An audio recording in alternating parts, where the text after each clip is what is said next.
Good morning, everyone. I'm Danette. You would have seen last week that I posted online. I have some big news that I need to share with you all. So today is the day that I'm sharing that news. You also would have known that I would have gone to Dubai during this month, and then my plans changed. I would have gone to Beijing, which then changed once again. So now the news that I'm sharing today is the following. First of all, I'm staying right here in South Africa. I'm not going anywhere. My dreams to go abroad has been put to a stop ever since I was given a new non-profit organization called Word for Word Projects CC. I'm psyched to share this with you all.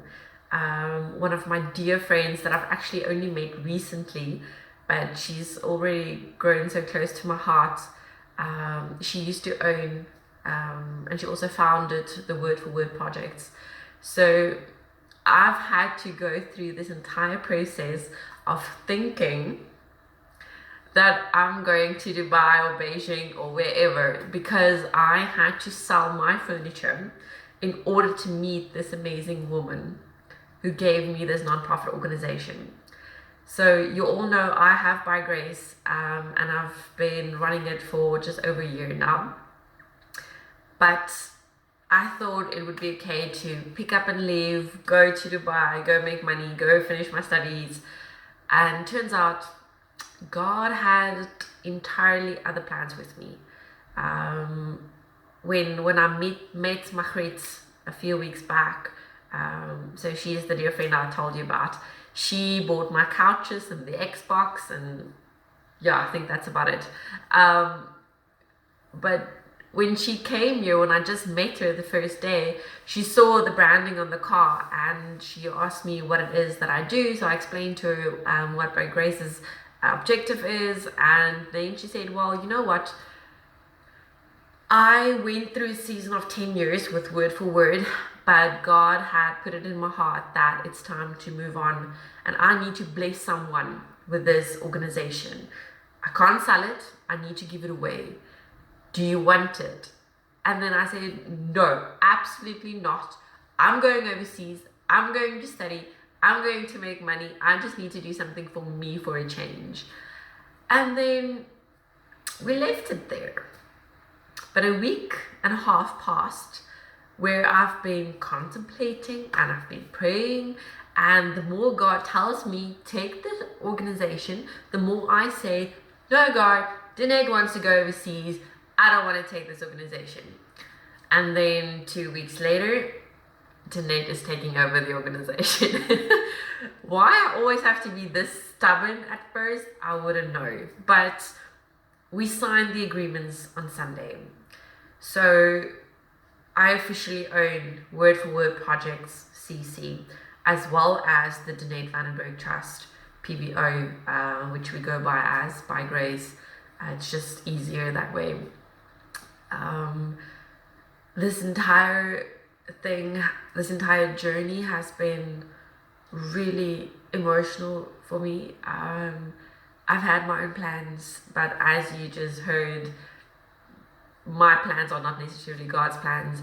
So up until the point where I surrender and say, God, I'm here, give it to me. You called me to work for you in the first place, so why would I want to go do things my way? I ask myself this question daily, is why would he, our Almighty God, entrust me with something this big? This organization is By Grace times 10. So it's really massive, but through this you get to touch so many lives, and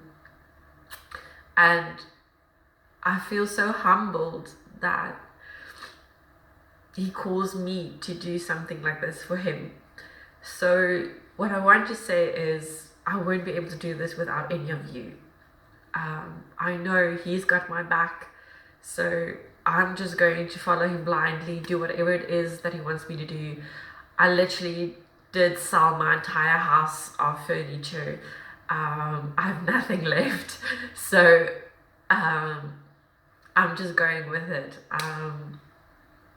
I'm excited. I really am. I'm ecstatic for that matter. But I'm also terrified.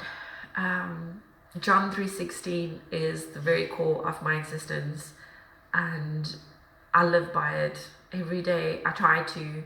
I'm not perfect, but I believe that God came to save us all, not to condemn us, but to empower us to go share his word with others, to share the good news that he came to save us, because there are so many that doesn't know this. And I've been there. Believe me, I've been there.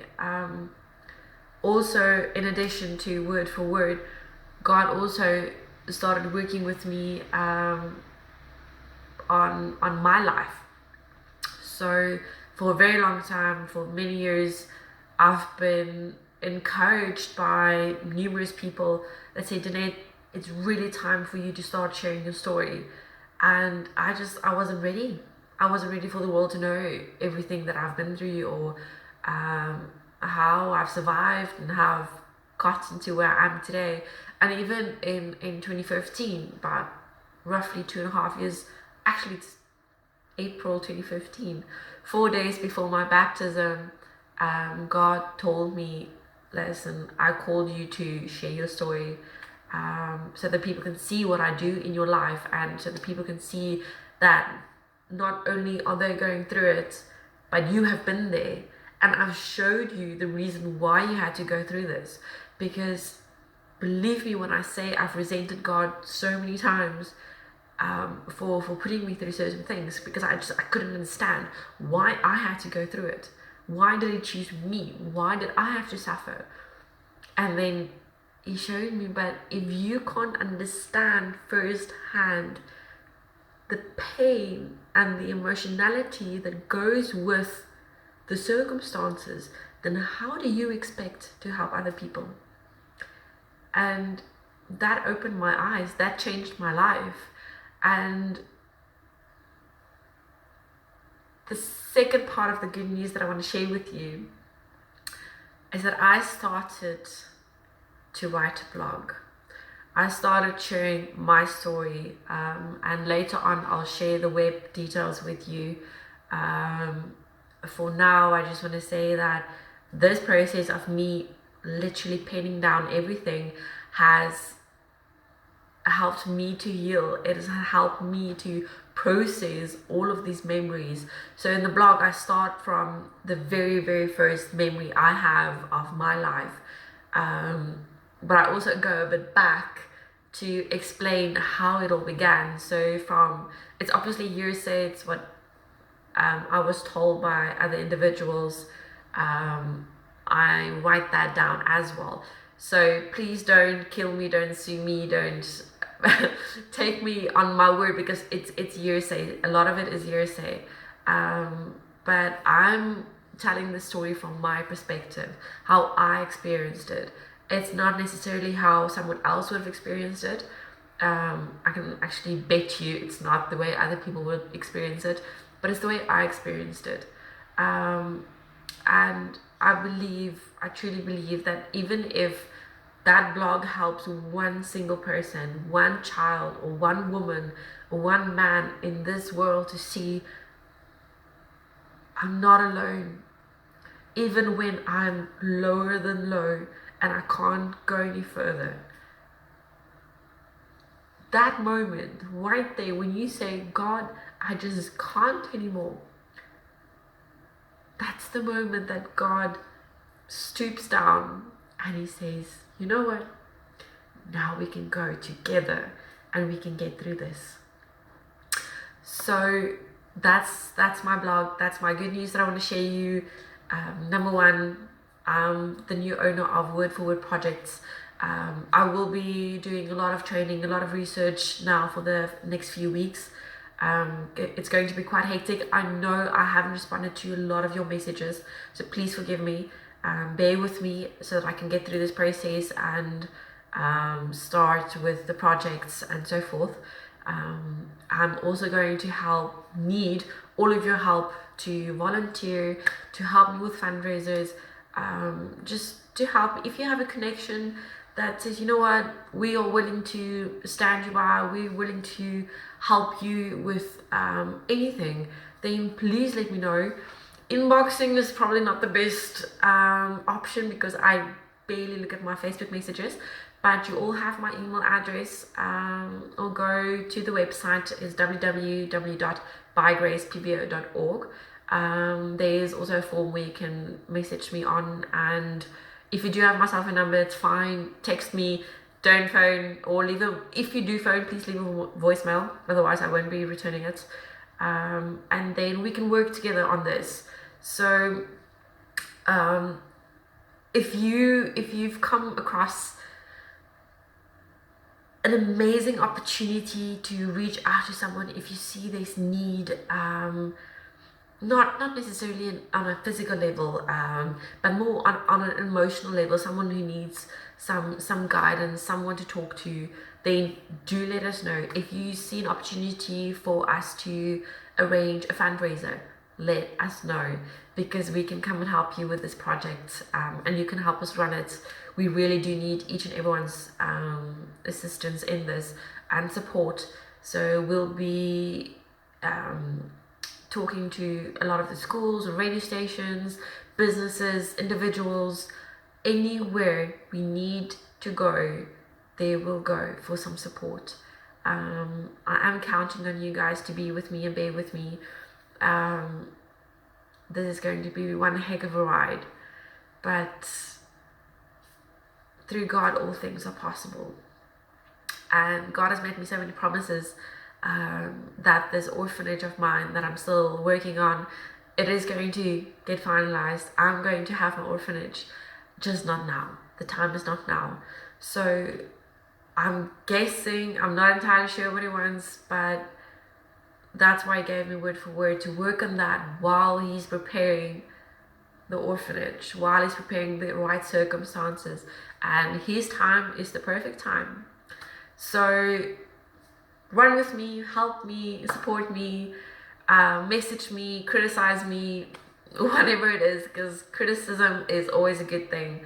I can learn from it.